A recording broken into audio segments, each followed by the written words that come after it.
Bonjour. L'analyse dimensionnelle est la vérification de la cohérence, on parle d'homogénéité, des unités d'une formule, ou la détermination de l'unité d'une grandeur physique à partir des unités des autres grandeurs présentes. Par exemple, l'unité de la vitesse est le mètre par seconde. La vitesse se calculant en divisant une distance parcourue, en mètres donc, par une durée de déplacement, l'unité mètre par seconde semble tout à fait logique. En revanche, comment expliquer que pour un pendule simple de longueur L, 2π racine de L sur G soit égal à sa période propre, c'est-à-dire une durée?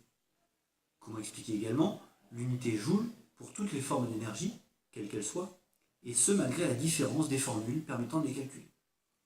C'est ce que nous allons tenter d'expliquer dans les deux prochaines vidéos. Commençons donc tout d'abord par l'exemple du pendule simple. En classe de terminale, on peut voir que pour un pendule simple de longueur L, la période propre des oscillations, c'est-à-dire le temps qu'il met pour faire un aller-retour, se calcule par la formule T égale 2π racine de L sur G, G étant l'accélération de la pesanteur. La longueur L a pour unité légale le mètre, G a pour unité le mètre seconde moins 2, comme toute accélération. L'écriture d'une grandeur entre crochets signifie que l'on est en train de manipuler l'unité de cette grandeur. Par exemple, L entre crochets signifie que l'on parle de l'unité de la longueur, c'est-à-dire le mètre. Notre formule T égale 2π racine de L sur G doit être homogène, c'est-à-dire que l'unité de la grandeur à gauche du signe égal doit être la même que l'unité de ce qu'il y a à droite de celui-ci.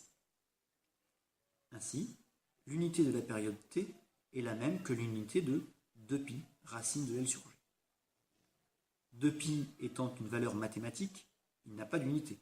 On dit qu'il est sans dimension. Mathématiquement, la racine carrée est équivalente à la puissance 1/2. Cela donne que l'unité de t est équivalente à l'unité de la longueur petit l, à la puissance 1/2, multipliée par l'unité de g à la puissance moins 1/2. Moins 1/2 car g se trouve au dénominateur de notre formule.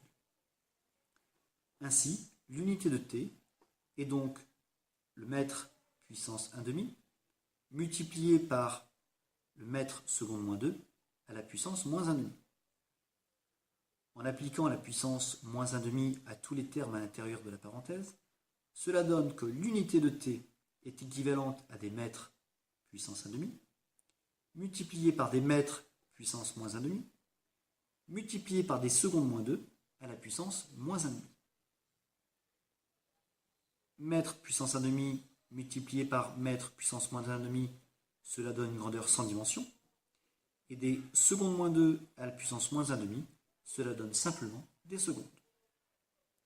On obtient bien que l'unité de la période t est la seconde, ce qui est bien homogène à une durée.